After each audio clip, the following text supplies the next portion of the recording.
When I got to church, immediately I stepped out of the train. The Lord just reminded me of a scenario that happened in Genesis chapter 13, I think. Who is in charge of this? Amen. You are in charge of it, receive speed. Amen. Amen. So, 13 from verse 14.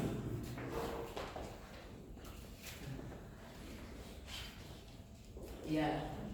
So I didn't just I was just immediately I just stepped down and I was looking for our ride, and then the Lord just brought this scenario to me, and I looked, and it says, and the Lord said to Abraham, after the Lord was separated from him, lift up thy eyes and look from the things where thou art, northward, southward, and eastward, and westward. The next verse.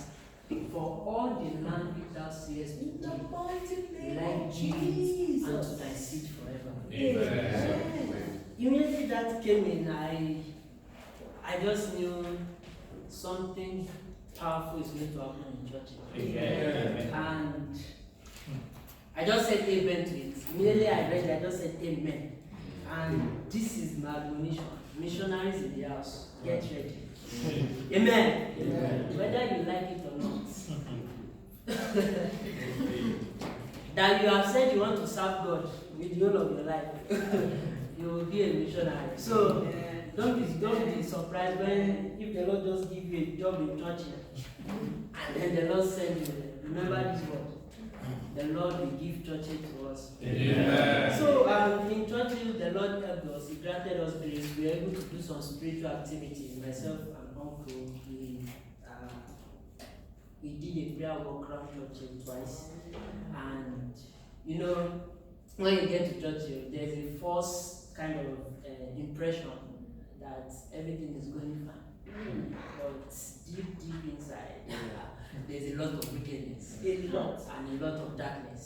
So that was my observation, and we did a prayer work, and we believe the Lord has started the work in churches already. So our brethren over there, they need our prayers. They need our prayers. Seriously, they need our prayers. A lot has been going on.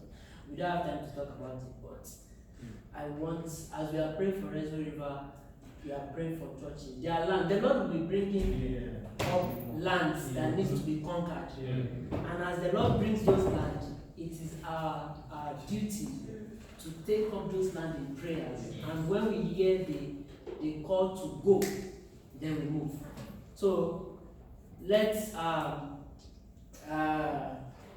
be sensitive in our spirits, and I believe that the Lord will grant us grace and the enablement to do that in Jesus' name. Amen. Amen. This morning I just have something to share with us as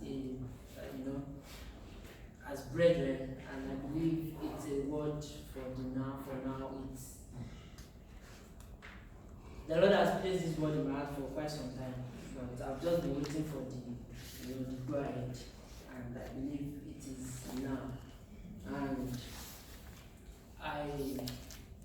if you notice from the beginning of the service, we've been going through, the service has been going through a kind of a prophetic stream, and words have been coming. And we also continue in that light. Amen. Amen. So I want us to prepare our mind and our spirit. The Lord will be ministering unto us, and I don't want us, to be distracted. There are a lot of things that the Lord will need. Apart from what I'm going to say here, there are a lot of things the Lord is going to minister unto us. Please, let's prepare our spirit man to receive from God. Amen. Amen. So we're moving with speed and precision, very fast. We don't want to, waste time. So Sola, you'll be helping me out. So there's a lot of scripture we're going to look at. So as I say those scriptures, please try as much as possible to let those scriptures come. Amen. Amen. Can we just pray in the spirit for 5 minutes? So very quickly this morning, brethren, I want to share with us on the topic, iron sharpens iron. Amen.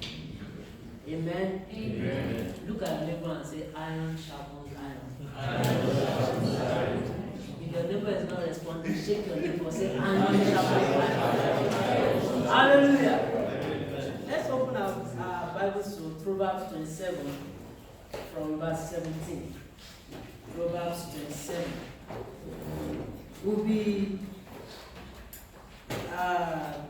walking through a couple of scriptures. So I want us to take note of those scriptures we are going to read. That's where the Lord will be speaking to us from.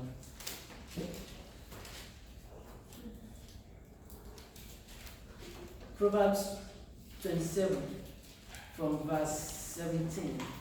It says, iron sharpeneth iron, so a man sharpeneth the countenance of his friend.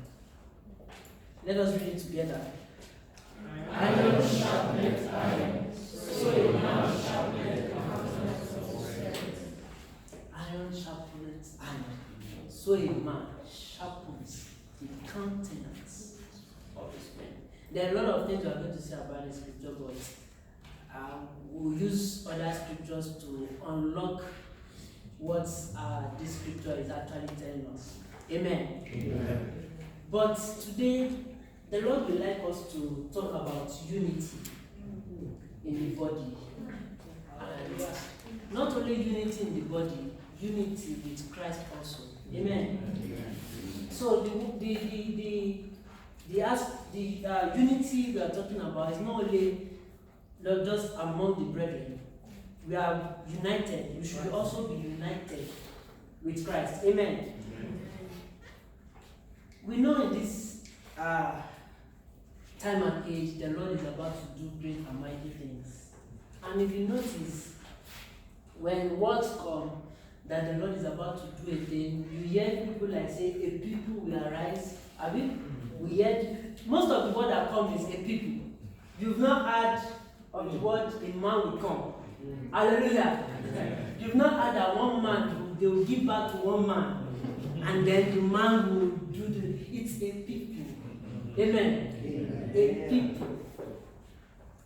And that is why, brethren, no matter the anointing you have on your head, or if no matter how graced you are, you need the body. Amen. The Lord, when the Lord has created man, and the Lord has given man a support system. Amen. Amen. The first support system a man has is Christ. Hallelujah. Amen. The first support system that a man has is Christ. And the other support system a man has is his brethren. Glory be to God. Amen. So in this time you can't afford to go solo. Amen. If you go solo, you will suffer solo. Hallelujah. Amen. So that means there's something in unity that makes a people achieve what God has proposed for them. Amen. Amen. So there is something in unity that enables a people to attain the heights in which God has ordained for them.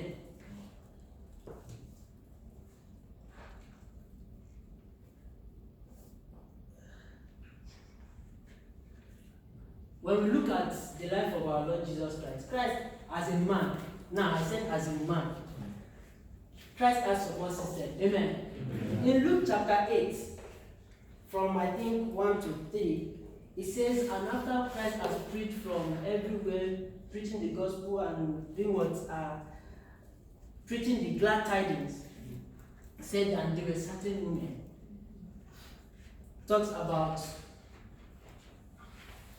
Mary Magdalene, of whom 7 demons was taken out of her, and Joanna, the wife of Chusa, Herod's steward, and Susanna, and many others. What did they do? They ministered unto him of their substance. Those are his support system. Amen. When Christ needs shelter, he goes to Mary and Martha, they are spending the night with you. He's a support system. He has one with his father. Amen. But as a man, he needed something. If these people did not minister their substance to Christ, he will die of hunger. Hallelujah. He won't die. I'm saying as a man. Amen. Okay, he won't die. But he needed a support. Hallelujah. Amen. His disciples were also a support system in one capacity. Yes. When he's hungry and he needs fish, Peter will go and say, don't worry, we'll catch fish. He'll bring for the fish. When he needs somewhere to sleep, like the Bible recorded, when he was tired, what did he do? He slept at the boat. Whose boat? Peter's boat. Who is Peter? A disciple. So, Christ, even though he came with a mission to rescue men from the hold of darkness, there's need for him to have a support system. So unity is very, very important in this age and time. Brethren, I tell you, the vehemence of the word of hell is times 2 of what it is. Yes. And no man can afford to stand alone. Amen. Amen. The Bible says in Ecclesiastes, it said, he that breaketh the edge will be beaten by the serpent. You can't afford to do things on our own. So we need to be united with our brethren. And not only with our brethren, we need to be united with Christ Jesus. Amen. Amen. No matter how long the leg is, it's still attached to a body. That's right. The leg cannot come out on its own and say, I want to touch him because I have more grace, I'm more long than any other part of the body. He can't do that. So there is need for us not only to be united with our brethren, to be united with Christ Jesus. Amen. Christ the head. Amen. Amen. Now we are going to see what unity brings. You know, a lot of people talk about unity and this, but there are great things embedded in unity, and the Lord will help us to see them today. Amen. Amen. So, in this age and time, when the Lord is about to do great and mighty things amidst us, when the Lord is about to raise a people, when the light of God is about to shine forth on earth, the Lord needs a people to be united, not only with themselves, but with Christ Jesus.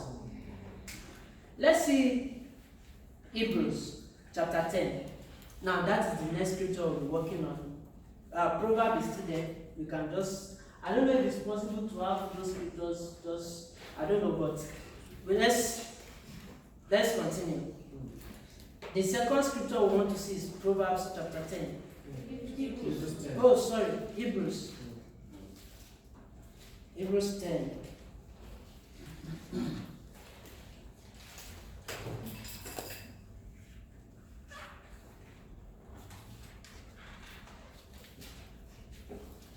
From verse 25, it says, not forsaking the assembling of ourselves together, as the manner of some is, but exhorting one another, and so much more, as ye see the day approaching.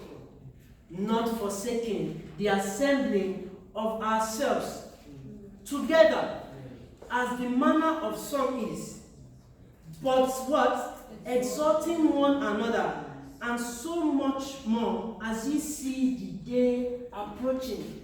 Look at the instruction the Lord has given unto us here. Do not forsake the assembly of one another, as the manner of some people. So there are some people, they like to do things.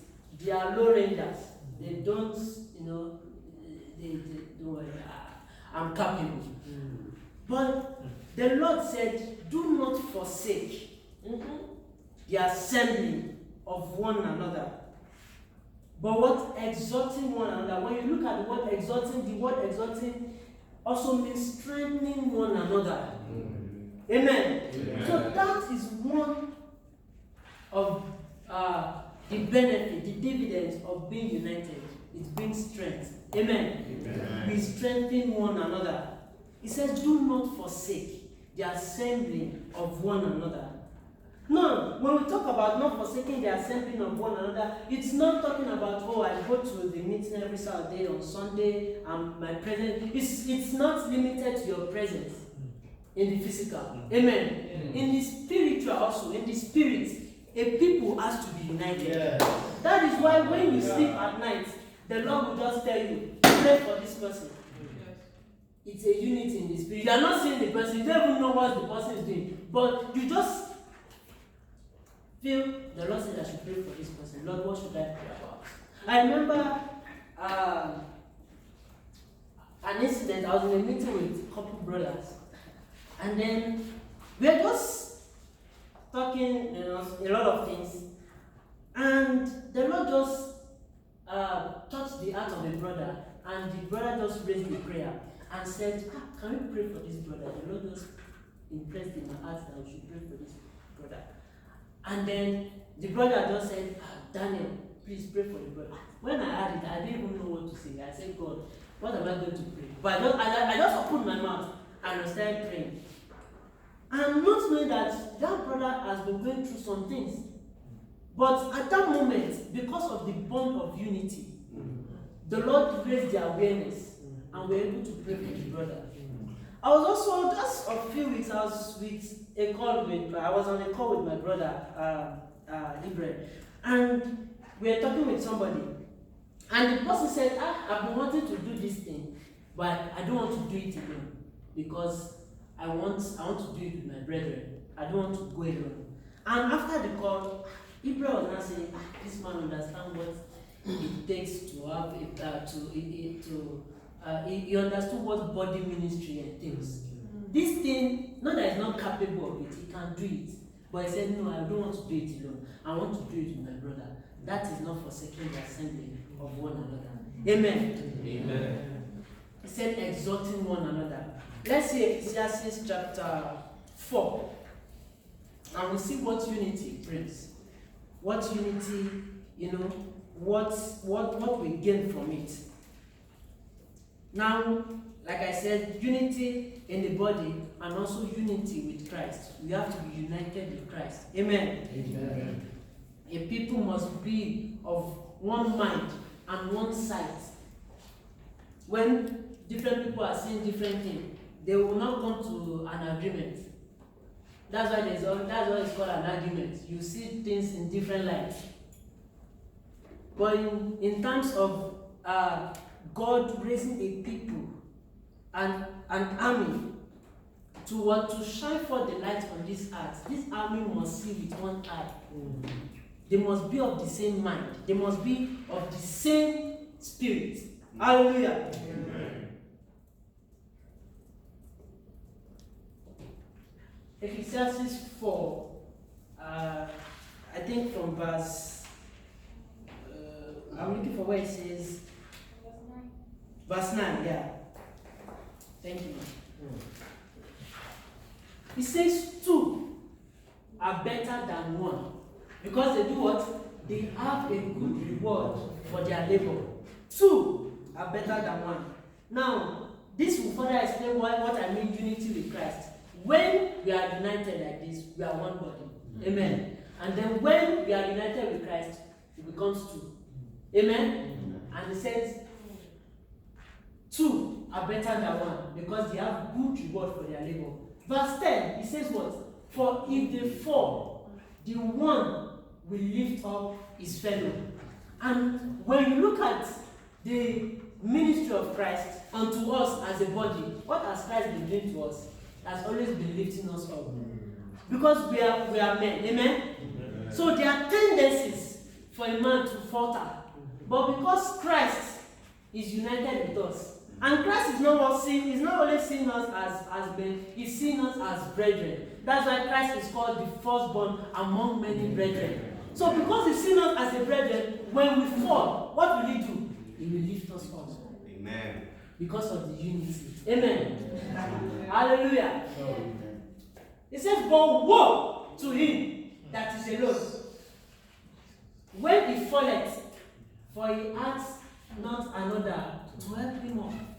So once a connection is broken, once a body is not connected with Christ, once we deviate from connecting with Christ, when things happen, there's nobody to help. Even when Christ wants to stretch his hand, because God is all merciful, we stretch forth his hand of mercy. But because the people they've disconnected from themselves from the source, they won't be able to receive the help that Christ has rendered. Another one, 11. Again, it says, if two lie together, when they have it, then they have it. But how can one be one alone? You know, they used to do this thing that when you are feeling good, you should embrace somebody. Then 12, it says, and if one prevail against him, two shall stand with him. And what will happen? And threefold cord is not quickly broken. You know, then when we read stories, they said a man is about to die.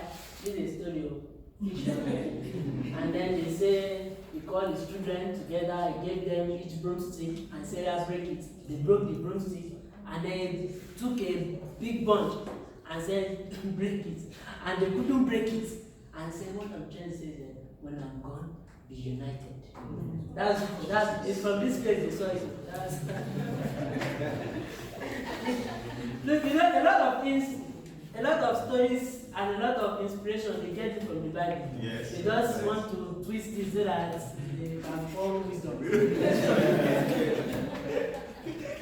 So, it says, if one prevail against him, if you are in a battle, and you know hell wants to overwhelm somebody, what will happen? When two stand together, they will be able to prevail.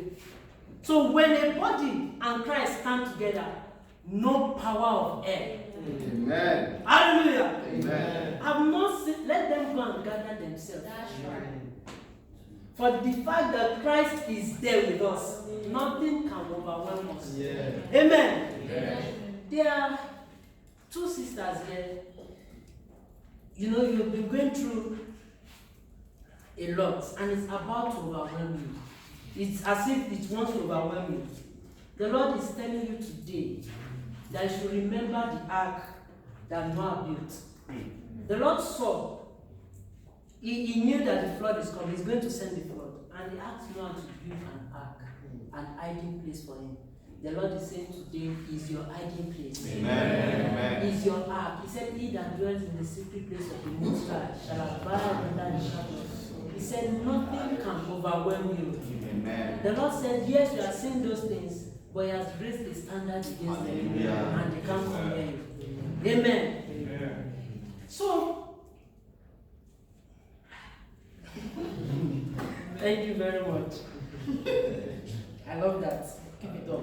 So, back to Ecclesiastes, please. So, we saw what unity can bring forth from this scripture. That is why the Bible says, do not forsake the assembly of one another, but strengthen one another, help each other, encourage one another, pray for one another. When you break the word exalting, there are so many things that can come, so many synonyms for exalting. That is what we should do. The Bible told us when Christ was about to ascend, on that mount where he ascended, the Bible says there were 500 disciples. Amen. Amen. With him on that mount. And he gave them an instruction, wait in Jerusalem till what? The Holy Spirit is come upon you. Amen. But as we will have it in the book of Acts, the Bible will record that there were 120 waiting for the Holy Spirit. How come? Some people forsook the assembly of one another. Amen. They left the place. Out of 500, they became 120. So only 120 understood what it means to stay together. So in the period of staying together, they were strengthening each other. And until the Holy Spirit, what happened? Came upon them. We are coming back to those 500. We are coming back. Let's just put them aside now. Let's see what another thing in that same Hebrews that we read. And so much more as ye see the day approaching. This is where the real journey has started now. As you see the day approaching. The day approaching. So, as the Lord is about to do great and mighty things in this earth, in this land, in Canada, in the world at large, a people that is going to use, they need to be united, not with themselves alone, but with Christ, as they wait for the coming. Now, the day here, in this context, I want to use it, when we talk about day, this is the day. And what can we see? Light. Hallelujah. Amen. We can see light everywhere. Who is the light? Jesus. Our mommy, when she came up and she read John 1:1, it says the light that lighted up every man that comes into the world. So, as we see the light approaching, as we see Jesus Christ coming, there's a need for a people to stand united and wait and watch. Why?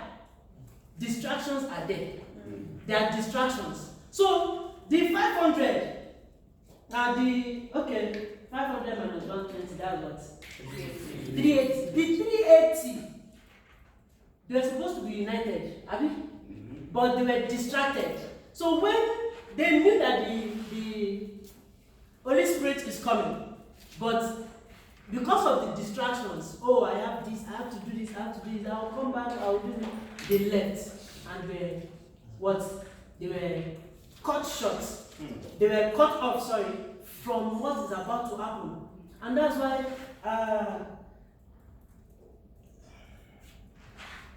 these scriptures, this 2 Thessalonians 2:11 that talks about a great delusion, that people will believe in a lie. So a great delusion is in the earth right now. It's the Lord that allows it because it's part of the sealing process. It's part of the process in which the Lord will separate the sheep from the goats. From when the Lord will separate the wheat from the tare. So, except for this cause, God shall send them a great delusion. God sending them is that the Lord just fold his hand and wait and allow deception. You see, the devil spit out so many things, deception in form of doctrines, in form of ideas, and a lot of people, so-called children of God, are carried away through that, and they neglect the light that is approaching. There's a light that is coming, but a people that is going to be a partaker of those lights must be a people united. Amen. Amen. So the 380, they were taken away by this strong delusion. And they could not partake of the Holy Spirit that is supposed to come upon them. And so when the Holy Spirit came, bam, what happened? They had the news, say, something's happening in the upper room. They came. Instead of them to, administer help to people, as Peter did, preach the gospel, they became converts. Hallelujah. That's what happened to them. They were supposed to be in that position with Peter. As Peter stood up and said, men and brethren, he said, and Peter stood up with the 12. Amen. They were supposed to be among those people, standing up with Peter. But because they left the place of unity, what happened? They became converts too. So they came and they had to baptize them. I said, you left or what? God has had mercy on you. We will pray for you and then you will receive you. So they were counted among the 3,000. So that is why we should not forsake the assembly of one another as we see the light approaching. Now this light is going to do something. The light is not just approaching. The light is coming, but the light is about to do something to those people who are united with themselves, with Christ. And the light is about to do something. Let's see what the light is about to do. In Joel chapter 2. Amen. Amen. In Joel chapter 2, we'll see what this light is about to do. Like I said, I'm moving with speed. So let's, move along. In Joel chapter 2, from verse 1, it says, blow ye the trumpet in Zion, and sound an alarm in my holy mountain. Let all the inhabitants of the land tremble, for the day of the Lord cometh, for it is nigh at hand. This is the third scripture we'll also be looking at. The first one is Proverbs 27:17. The second one is this Hebrews 10:25 and Joel 2:1 till where we stop. So these are the three scriptures will be, all of that scripture are just additions. So it's back to one. For the day of the Lord cometh. What do we read in Hebrews? It says, as you see the day approaching. Now Joel is saying that he's also saying the same thing. The day of the Lord cometh is nigh. It's close.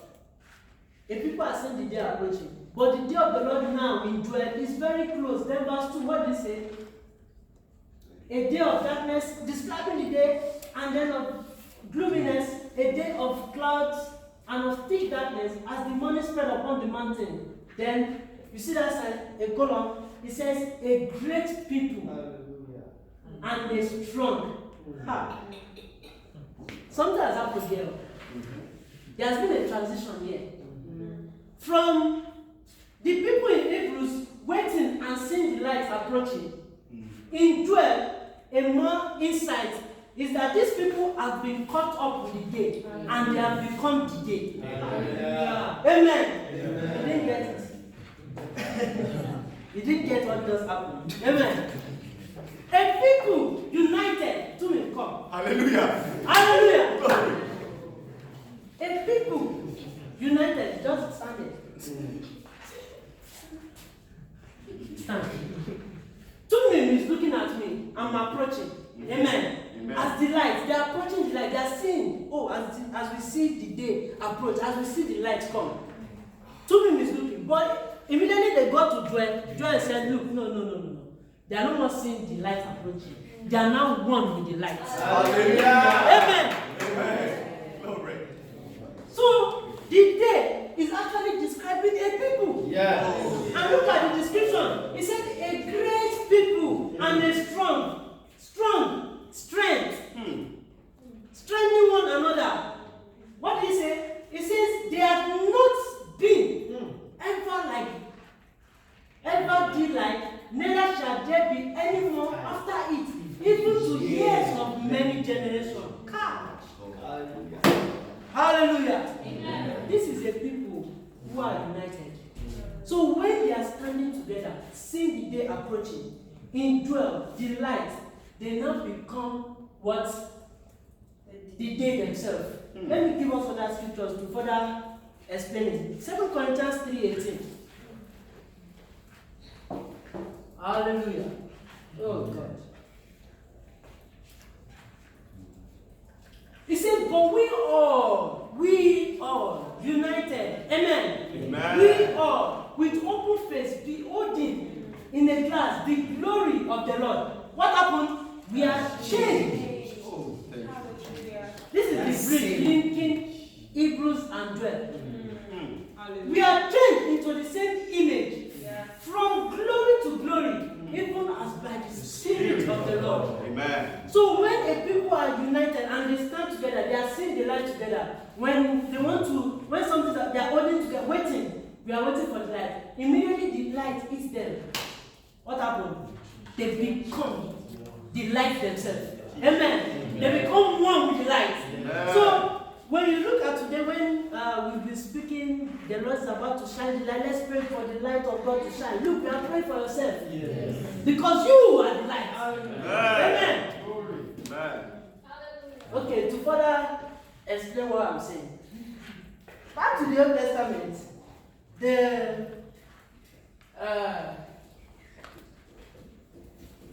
the Levites, when they were sharing the inheritance, they're giving people land, giving them, cattle, everything, all the tribes, they're giving them. But when it came to the Levites, the Lord said, what? Hold on there. Don't give them anything. Don't. I'm wondering. I'm sure the Lord will say, what did we do now? See how people are taking the house. They don't have land. But these people have stood for God. Amen. When they built a calf and then they the children of Israel started worshiping the cow. The Levites, they were united. They came together and said, look, Moses is coming. As they saw Moses coming, they said, okay, no problem, we can't join these people. And when Moses came, he said, who was on the Lord's side? And only the Levites. What happened? They came out because they were united. And when they came out and said, we're on the Lord's side, the Lord says, slay these people that worship, slay them. And when they did it, the Lord said, good. So when it was time for them to receive their reward, what happened? The Lord said, don't give them anything. I, God, I am their inheritance. So if, amen, if God says, I am their inheritance, what does it mean? The Levite, then what does it mean? Everything that Israel has, they have it. Even down to God himself, some virtues of God, they have it. Oh, thank you. Because for God to say I'm your inheritance, so that means anything that comprises me as a God, you have it. And if you have anything that comprises me as a God, what are you? You are God. You are God. Hallelujah. Hallelujah. So when okay, ma'am. The altar where God eats. Yeah. Where they eat. Yeah. Hallelujah. Can you see? They are the only one in the whole of Israel that can eat from the same altar where God eats. Nobody dare enter there. But these people are stood. Amen. So when we are united with Christ, when the light comes and hits us, what happens? We become light. Let me give you another scripture. 1 Thessalonians 5:5. Come on, 1 Thessalonians 5, yeah. Another one that just to further emphasize what's being the day means. Can you go back a bit? Let's start from 3. 4. Hallelujah. He said, for ye brethren are not in darkness, that the day should overtake you as a thief in the night. So anybody that breaks rank, the day will come. Just like the 380. The day of Pentecost came and it over. They didn't know. They did not know. But ye, brethren, what happened? Oh, sorry. Ye are all the children of light. Hallelujah. And the children of the day. Amen. Hallelujah. Hallelujah. So we are not of the night, nor of the darkness. The next verse. Therefore, let us not sleep as others do, but let us watch and be sober as ye see the day approaching. Because you have the light, and you know the light is approaching, what are we going to do? We are awake, we are watching, we are seeing. Distractions are going up and down. We say, no, I'm looking at the light. Because at the end of the day, when this light comes, I'm going to be engulfed in that light. And I myself, hallelujah, will be a light. Yeah. Let's go back to that dwelling. We are not done. Let's see the description of those lights. And we'll come and see what you want to do on earth. This is what the Lord has called you for. Called us for. Amen. Amen. What the Lord has called us for. What we are going to do on this earth. Not one. Okay. So, it says, this is your story, our story. It says, the money spread upon the mountain, a great people and a strong. Amen. Strength. Amen. There has never, what the Lord is about to do with us, no eyes have seen, no ears have heard. This is going to be a different pattern from what has been. Amen. So there are a lot of patterns that God will put, but because it's a people, there's a different dimension and a different mode of operation in which they are going to operate on this earth. Amen. When the light has fully engulfed us, and when the Lord decides it's time for you to shine, He said, arise, shine, for the light, your light is come, and the glory of God is upon you. Hallelujah. When the Lord is about to do that, it's a different dimension entirely. Men will walk in realm that no one has ever entered before. Jesus. Hallelujah. For many generations. So it's not only a season. This is going to be a long way. So get ready. Amen. What I say? Get ready. Brethren, don't let us be distracted. Don't let us be. Let's fix our gaze on Christ. Say, behold the Lamb. Let's behold the Lamb. Amen. The next verse. A fire devoured before them, and behind them as a flame bonnet. The land is as, ooh. What did you say when you came out? What did you said something regarding Eden when you came out?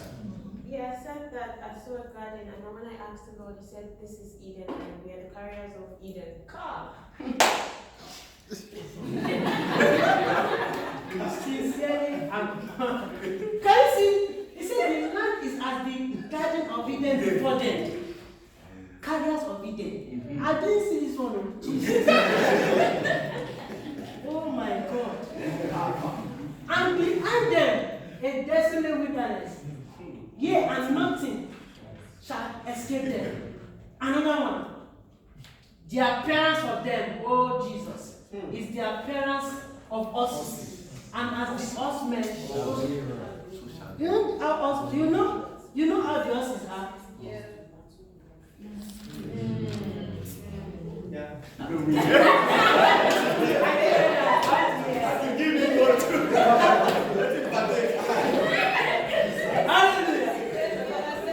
said we should claim that because horses go to battle without fear.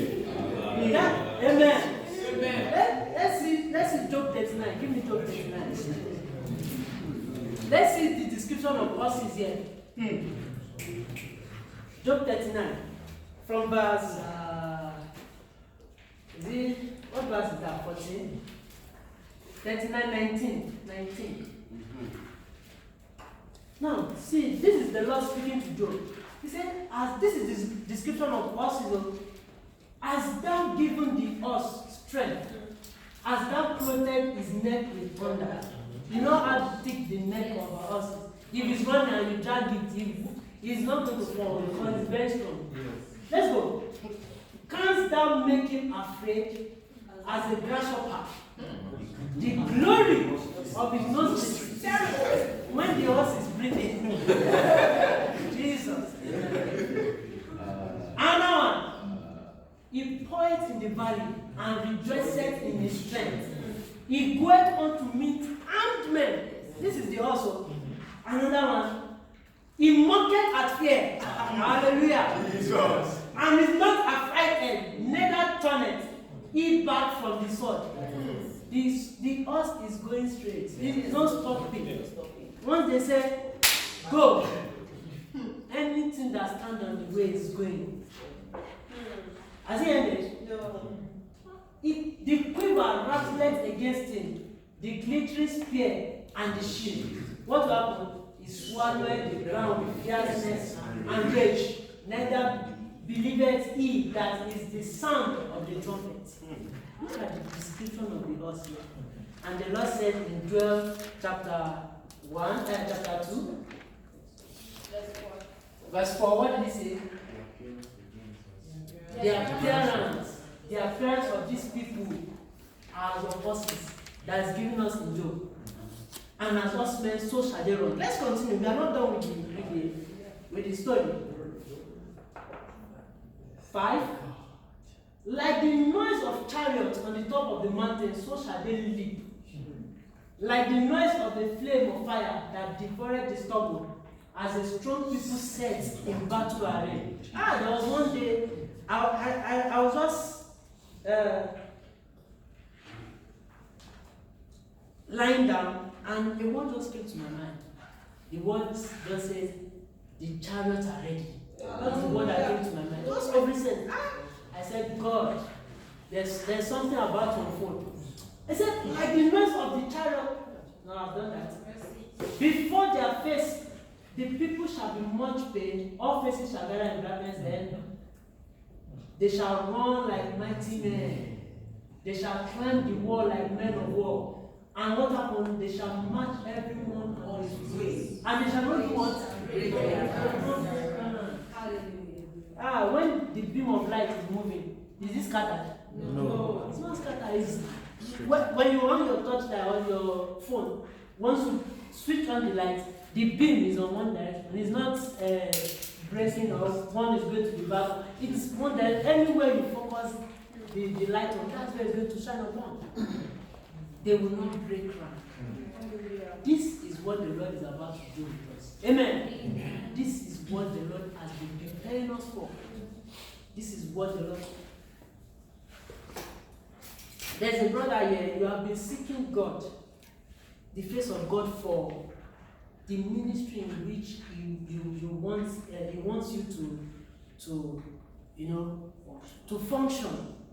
The Lord says He wants to make you a balm in Gilead. Amen. He says He wants you to healing to nations. Amen. In the mighty name of Jesus. I said not only to your generation, but generations to come. Amen. In the name of Jesus. Amen. So,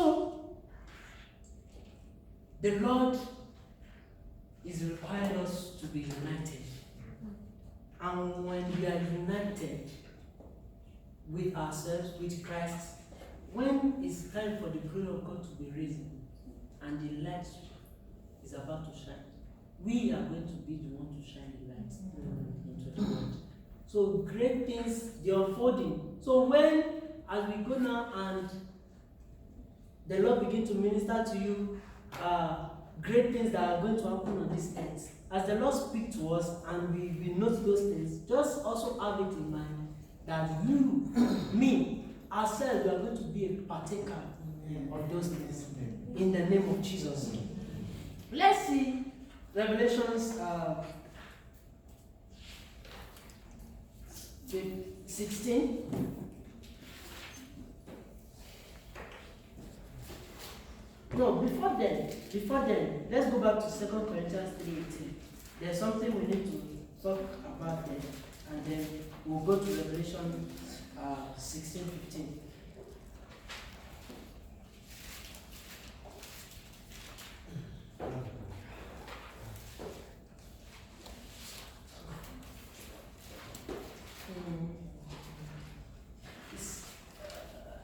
Okay. But we all with open face building as in a glass, the glory of the Lord are changed into the same image from glory to glory, even as by the Spirit of God. I want us to just look at beholding in the glass. It's very, very important. Amen. And this is what I'm going to tell us. This is why I said it's important. Give me chapter 4, that's 2 Corinthians. Now, the last verse was 18, right? Yes. Now it says, therefore, seeing we have this ministry, we, as we have received mercy, we faint not. What ministry is that? No, we read the verse before. It said, therefore, beholding his face. No, beholding his face is a ministry. So, seeing that we have a ministry of beholding his face as in a glass, what are we going to do? And wait, beholding that face, something will change, something will happen. We are not going to behold the face for just looking sake. We will behold the face and we change. And then the chapter 4 now said, therefore, seeing that we have this ministry, it's a ministry to behold the face because there's a reward for every ministry. Amen. We have received mercy and we faint not. So this is not time for us to be weary, to be light-hearted, to be downcasted, because there is a great thing lying ahead of us. The next verse, it said, but we have renounced the hidden things of dishonesty and walking in craftiness, not handling the word of God deceitfully, but by manifestation of the truth, commending ourselves to every man's conscience in the sight of God. A people who are not walking in unity, this is what happens. Yeah. We walk in dishonesty because they are not seeing with the same mind and with the same eyes. We walk in craftiness, witchcraft. So it's not to fly. That is when the ways are not pure.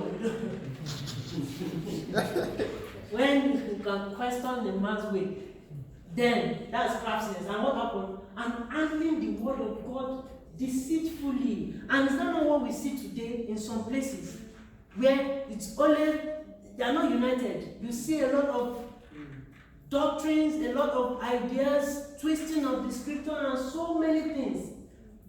This is as a result of a people who are not working in unity with themselves and with Christ. But a people who are working in unity with Christ, what happened? There will be a manifestation of the truth. The truth will be the prevailing power. The Spirit of God is the Spirit of truth. Amen. Amen. This truth will be what?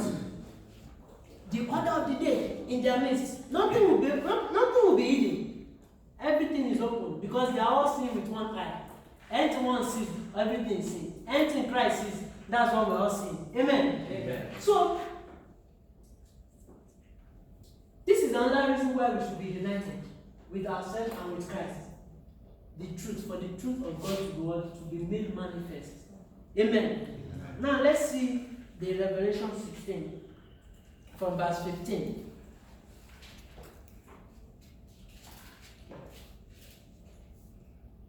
Another thing the Lord requires of us to do.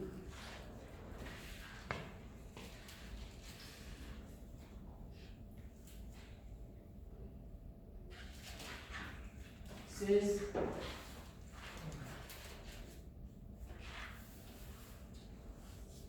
this is the Lord Jesus speaking. He says, behold, I come as a thief. Another place where the thief is coming as a thief. Blessed is he that do what? Watcheth and keepeth his garment, lest he walk naked and they see his shame. This was what happened to the creative. They were ashamed, but they thank God. God had mercy on them. But blessed is he that watcheth and keepeth his garments. Now we've talked about watching, approaching, seeing the day approaching.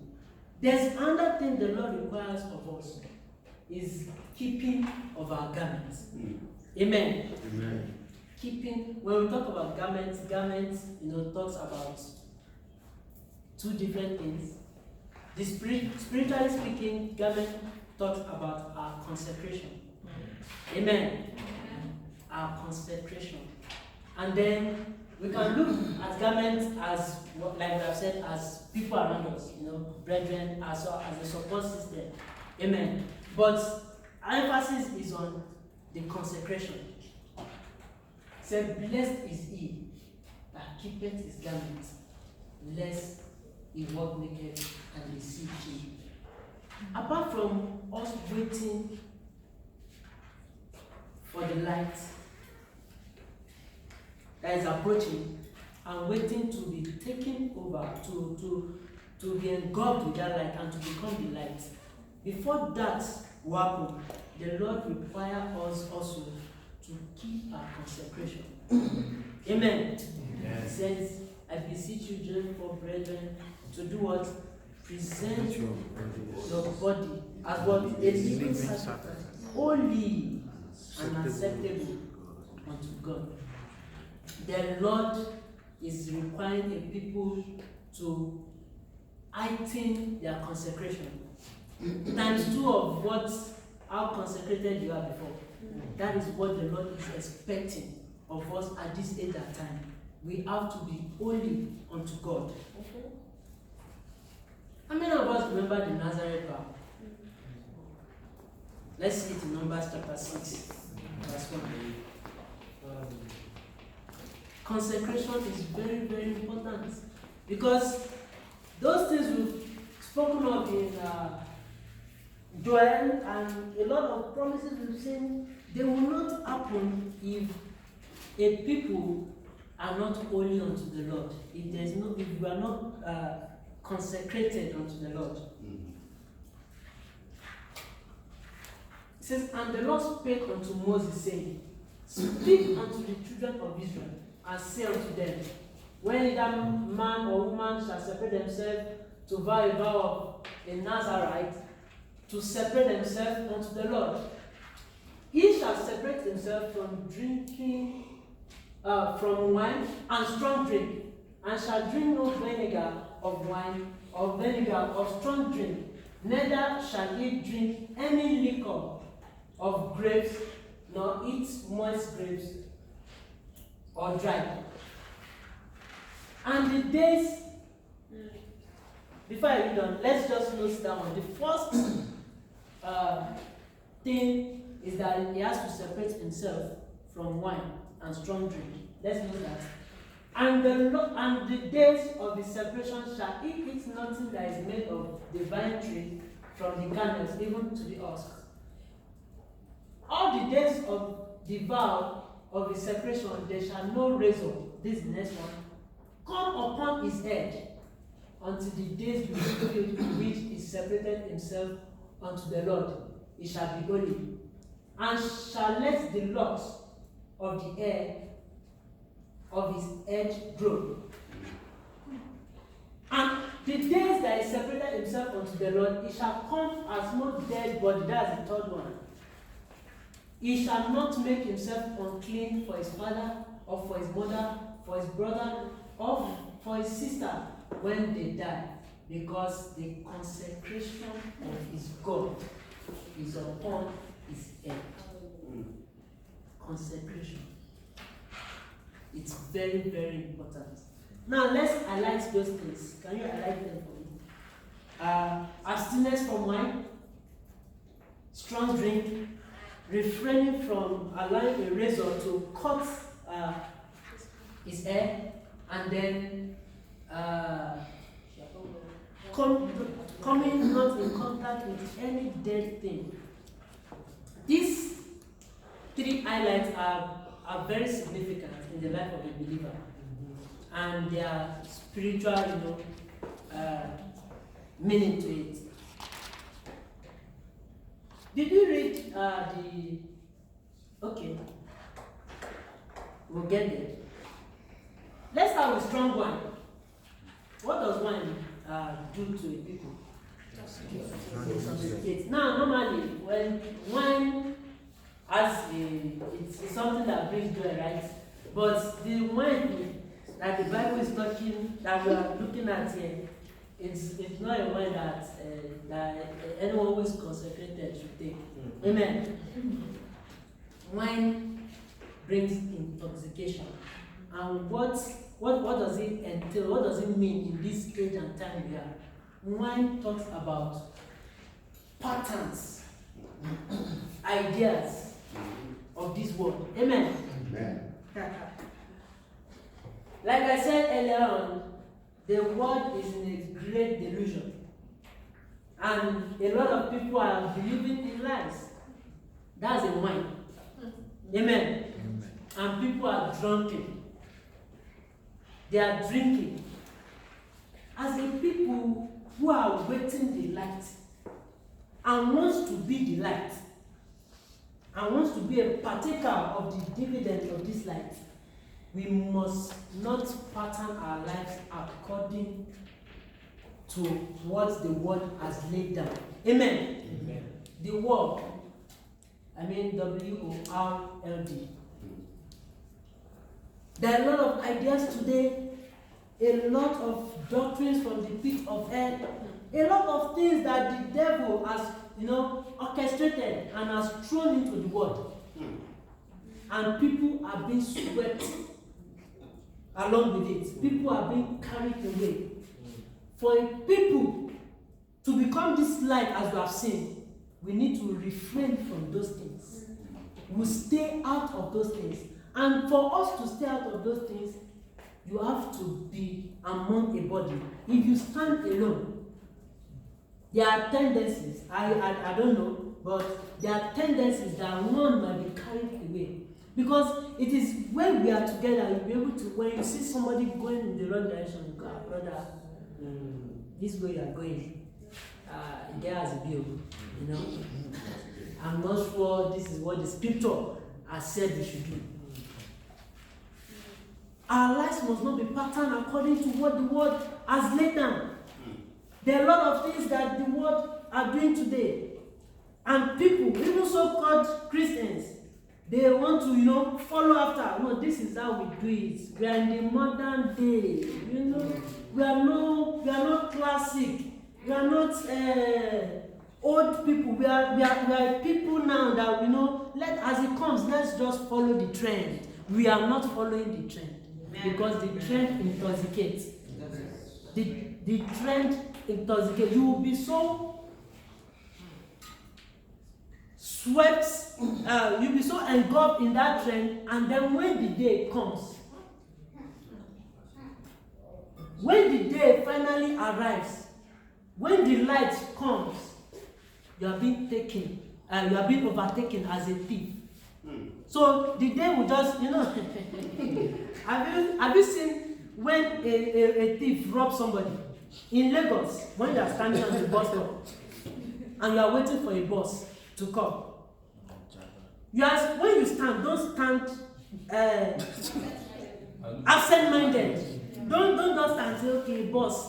When you stand, you are conscious of your environment. You are conscious of what is going on, because a random guy who is just, I don't know, will just pass you by. You just feel something touch you, but something is good.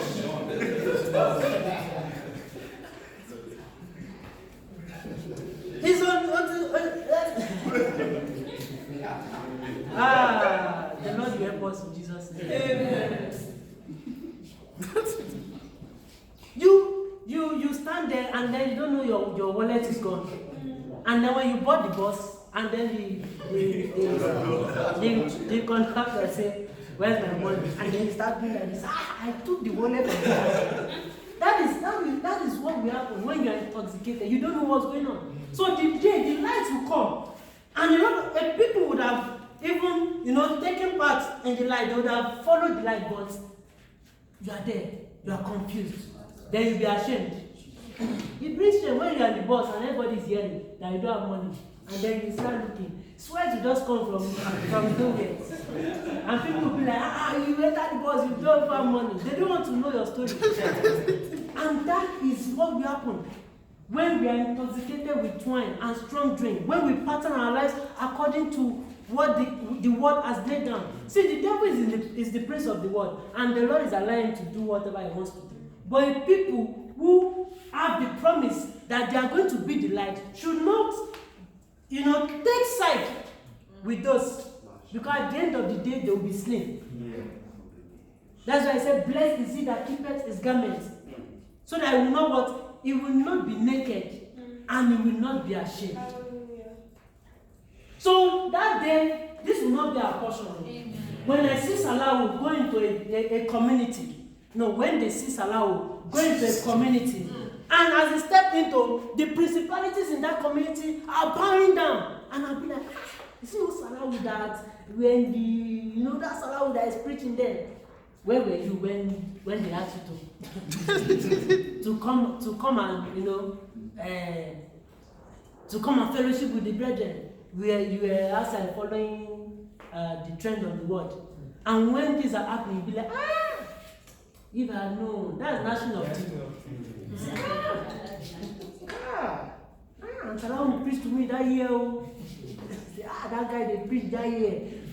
But here you are. The Lord will help us. We have to separate ourselves from drinks, strong drink that intoxicates. Because you will do it, and then thank you, Jesus. Let's see Samson in Judges 14.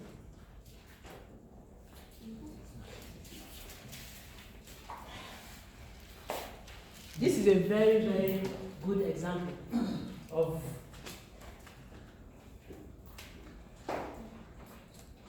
Judges 14. No, this is 16.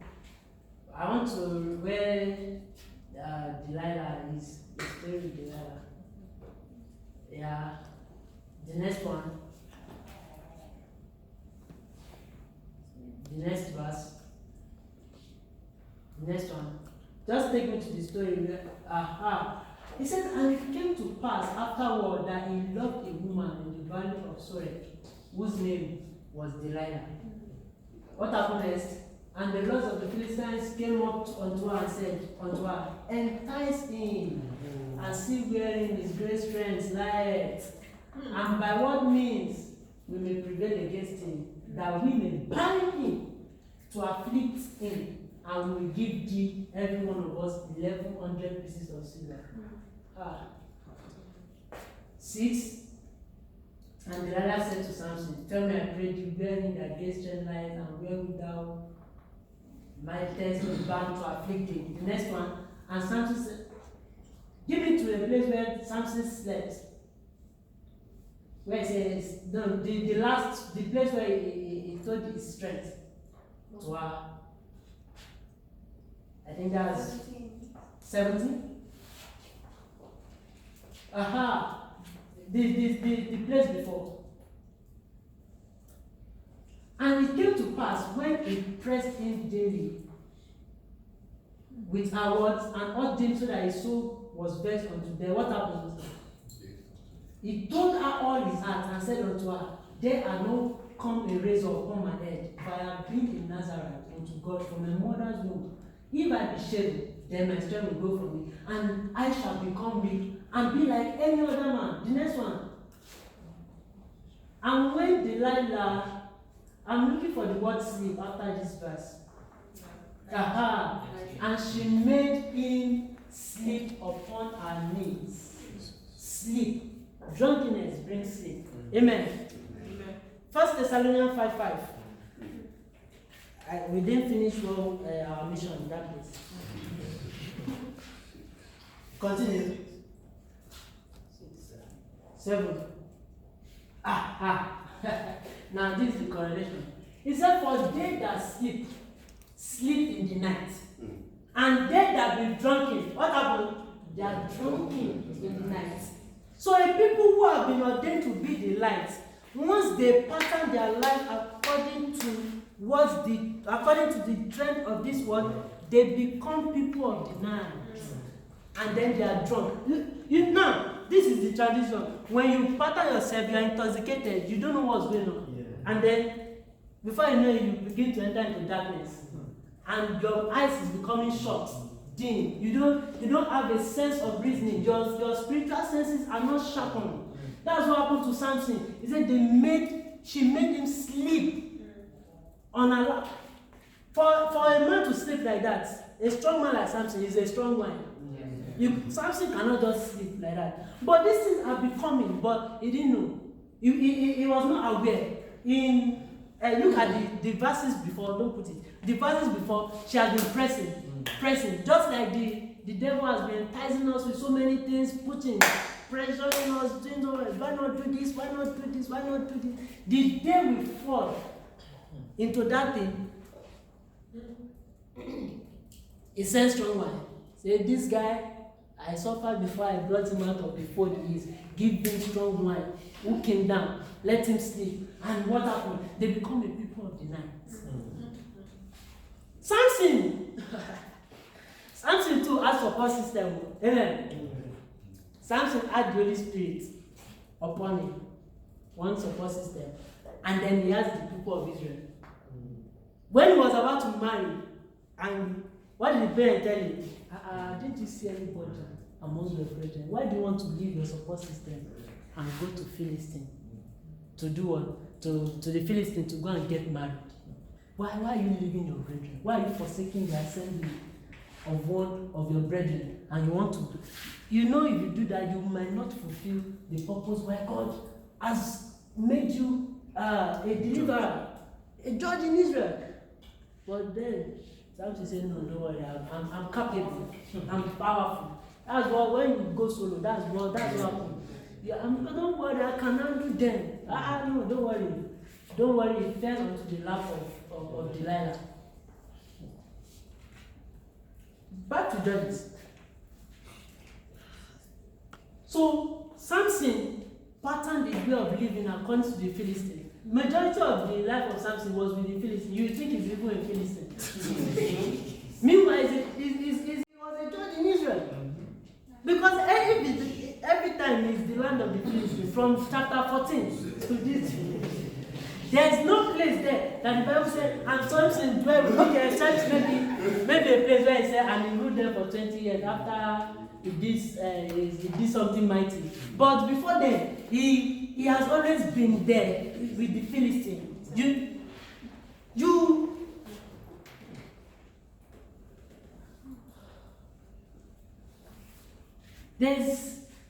There's somebody here. The Lord is giving you a color either color.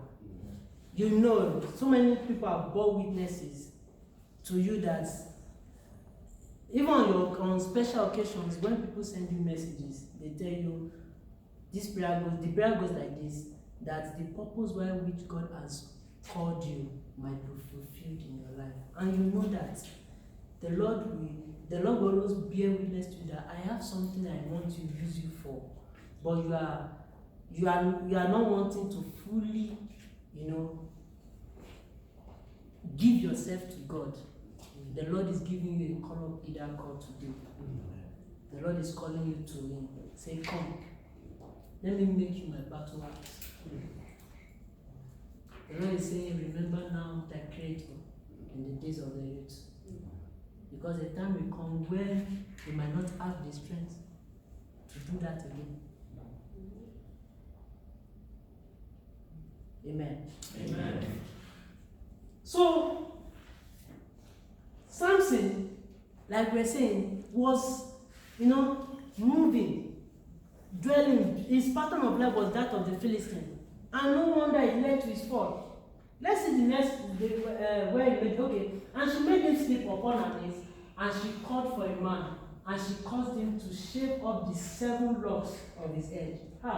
And she began to afflict him, and his strength went from him. The air, like we said, like we have seen here, represents strength. Now, the razor, what it means, the razor, I will put it in this way, are characters, bad characters. Some may be ancestral, some may be, some may be inherited, or character that will develop out of our negligence to the things of God. Those are razor. Amen. In which the demons and the devil used to torment an individual. So that's why when you want to serve God but you still fall into a sin, your strength leaves you. You say, God, I've done this again. You are weak. And the air, apart from strength, represents the ministry. That's why Ezekiel said, and the Lord took me by the locks of my. So the Lord does not mean to go, and it's not talking about this physical house. How some people do carry dirty hair on top on their head. But it talks about ministry. So when the Lord wants to use somebody, what happens? He takes them by their head. That's why the Spirit of God came upon is on the head. So the Lord takes by the. So, but when that hair, the locks are being cut away, where will the Lord hold? There's nothing there. So those they characters. And one of the fall of Samson here is immorality. That was the razor that was used to cut off his hair, to cut off the locks of his hair. And his consecration was broken. His consecration was broken. And his strength went away from him. Then what happened? And she said, the Philistine be upon thee, Samson. And he awoke out of his sleep and said, I will go out as at the other times before and shake myself. And he wished not that the Lord was departed from him. The second support system is gone. The first one, he neglected his brethren right from time. So that one was not even there. But the other one was just departed because his strength has gone. The locks of his hair was being where the Lord wants to hold as a result of immorality was cut off. Then the next one, and the Philistine took him. And what happened? Out his eyes, the seeing eyes, the eyes that you want to use to see, will be taken. That's darkness. That's darkness. Starting from strong wine. Look at the fall of Samson. Delilah, the Lord, sorry, not the Lord, the devil, gave Delilah those skill to be able to give him strong wine, and was able to press in to tell her the strength. And look at the transition from drinking strong wine into drunkenness, into sleep, his head being cut off, and then his eyes was taken and was brought down to Gaza and bound him with fetters of brass, and he did grant in the prison house when he was supposed to bind their kings and their nobles with iron. He was being bounded by the fetters. His eyes was taken away from him. His consecration was desecrated. He lost his strength. He lost his sight of sin. That is why the moment our power source from the brethren and Christ is being cut off, a man is left alone, is exposed, is exposed to whatever the activity the enemy might have planned for him. And that is why we should not forsake the assembling of one another. And that's why we need to keep our consecration. So when we are gathering together like this, when we are in the unity of the Spirit, we're able to strengthen ourselves. Even for those that will be able to stand. We're able to look after one another. The Lord is able to guide everyone and guide us, say, no, that's not the right path. You are going the wrong path. But thanks be to God.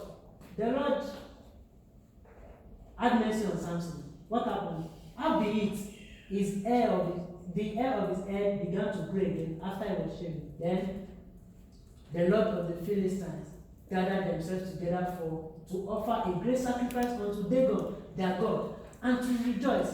For they said, our God had delivered Samson, our enemies, into our hands. Then what happened? Another verse.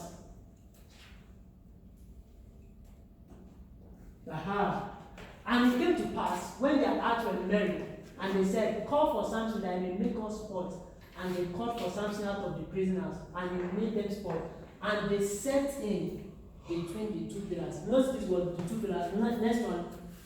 And Samson said unto the lad that held him by the hand, suffer me that I may feel the pillars wherein upon the house standeth, that I may lean upon them. The next one. The next one. The next one. Yeah. And Samson took hold of the two pillars. I want us to notice the word two middle pillars. So when evil has befell Samson and his head began to grow, even though he was blind, the Lord had mercy on him, and he had insight into what he lost, his two support systems. I said, So when they took him to make sports, what did he say? He said, take me to the two pillars and let me hold on to them. You see, there's strength in holding on to the support that God has given us. He had the insight. He said, take me to those two pillars. Take me to those two pillars. And what did he say? One on the right, one on the left. What happened? And Samson said, let me die with the Philistines. That's a very long prayer. And he bowed himself with all his might. And the house fell upon the lords and upon the people that were daring. So the dead which he slew at his death were more than they which he slain his life. Before then, there's a place where he prayed that God, this last time, Sunday.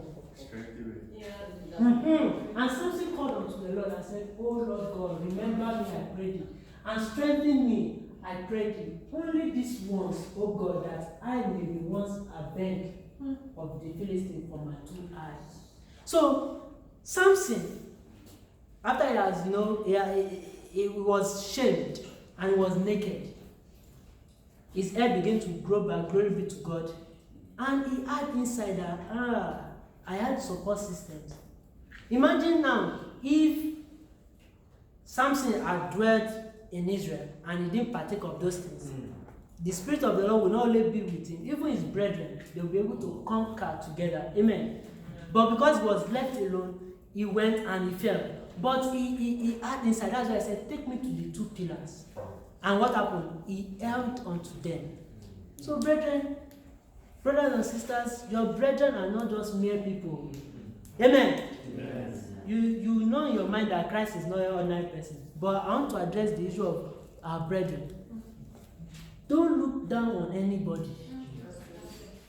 Don't let us look down on anybody. Don't let us look down on anybody.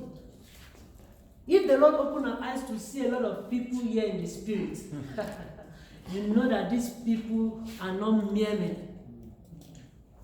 And that is why, we don't keep quiet when we have something that is bothering us. I've learned my lesson in this.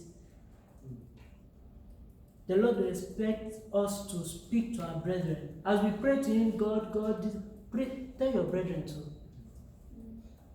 Have you seen how it happen to any of us? Like somebody told you, brother, I'm going through this thing. I want you to pray for me. And then you just said, okay, you add it with your physical ear. And then you left. But you forgot. And then you wanted to sleep. And the Holy Spirit just tell you, so pray for that person. Pray for them. Why? Because number one, you are a support system to that person. And the person has narrated, just as the person has prayed to God and God said, I've answered your prayer. The person has narrated the issue with you, and then you could not rest because what happened is your brother. There's something binding you two together. That is what happened to Samson. When it was time for him to call upon those pillars to do their work. Pillars. What happened? They did their work. The Bible says he held on to them and he prayed to God. He first prayed to God and said, God, strength. Let me avenge this one once. Even though those prayers were, he would have even prayed for his sight too, and God would have given him. But he held on to those 2 pillars. See, they are men. They are great and mighty men here. Amen. Amen. When we talk about, when a prophetic word is being given, like just as we have read in Joel 2:28, we might look at that Joel and we say, well, nobody like here, like see everybody. They are just, nothing. But the prophetic word is for the now and for the then. And when a person, somebody through the grace of God is given a prophetic word, what that person is saying is what is now. You may not be the picture of what he has said, but what he's saying is what he's saying. And so the person is seeing you as a now, and what will happen to you. So when we come together, we should not, see people as it's just, so let her play a guitar and then we would worship God. But there is more to what you are saying. And that's why our eyes have to be open. We say, no man after the flesh.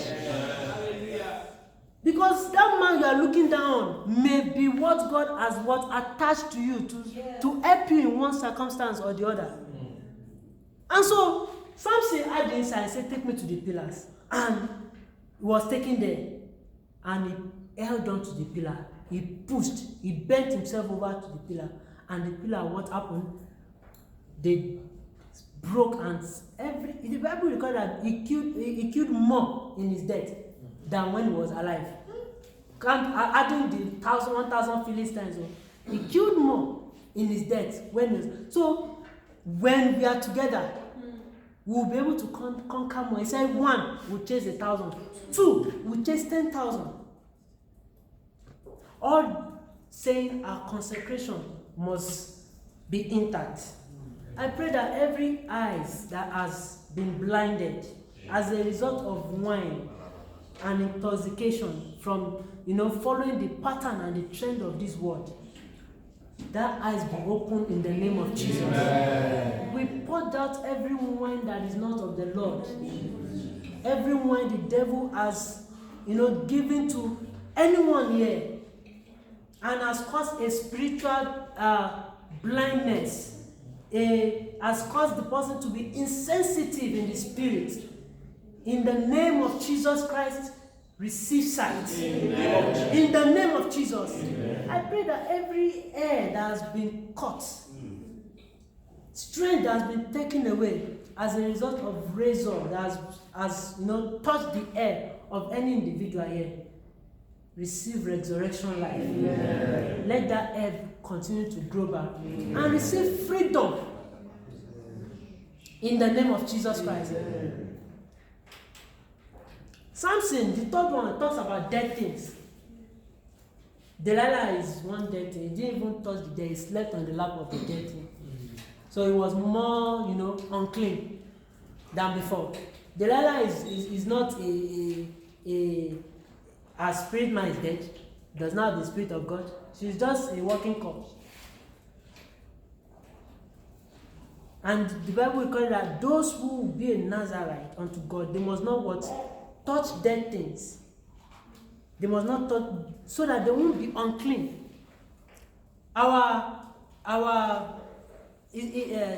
This scripture says, what communion has light got to do with darkness? And what, who can get that scripture for me, please?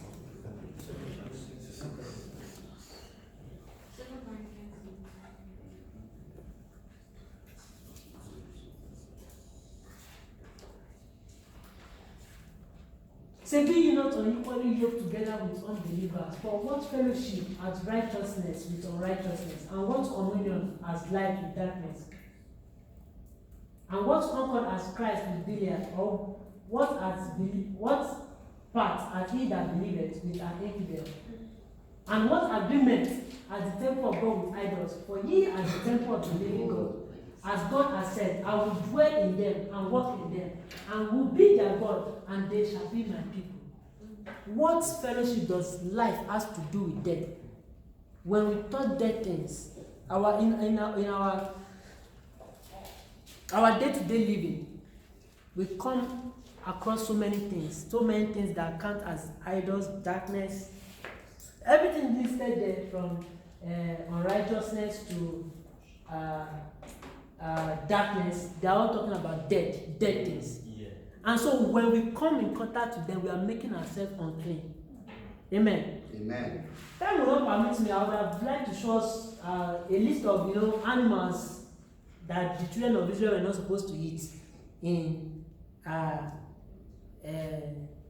think in Leviticus 23, I think. Yeah. But now, a lot of those animals we have eaten it sometimes, but it's not talking about our physical. Those animals have spiritual implications. Yeah. What the Lord has ordained for them. But the Lord is saying, "Be ye separate," said the Lord, "and touch not the unclean thing, and I will receive you." Amen.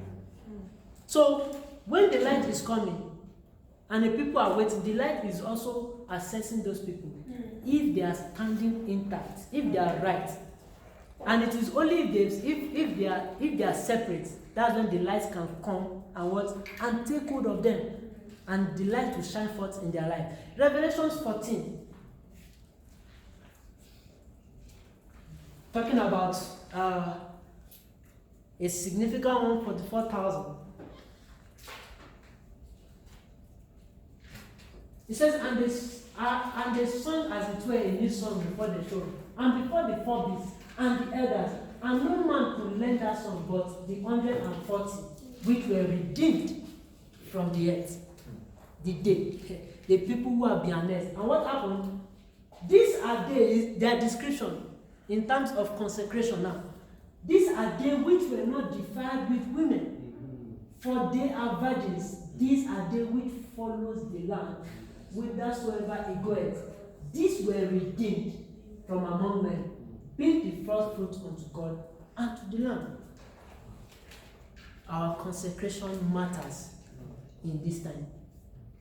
Don't let us be carried away with this doctrine of, you have the grace, so you can do things. Don't do things. Don't let us do anything. If the Lord has not asked us to do, don't do. Because it is costly.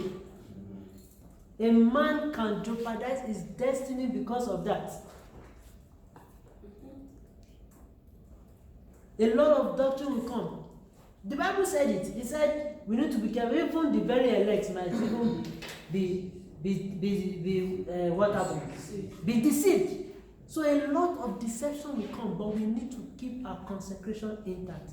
And to do that, the Lord has given us the Lord Jesus Christ. He has given us the Holy Spirit. In Christ we have the Holy Spirit and everything that comprises of God. He has given them to us. And it's inside of us. He said, greater is he that is in me than he that is in the world. So we have Christ, one support system in the world, and we have each other. And that's why we should not keep quiet. When we see our brethren doing things that they are not supposed to do, please don't let us overlook it. You might have been talking sometime and then they will shut you down and say, you always saying the negative. Please keep talking. Let's keep encouraging one another. Let's keep strengthening each other. When we see things, when ideas are coming and we know that this idea, no, this is not of God. Please don't let us keep quiet. Let us say it. Amen. And the Lord will help us in Jesus' name. Amen. So this morning, we'll pray. Regarding our consecration, a people has to be holy. A people that will shine forth the light in this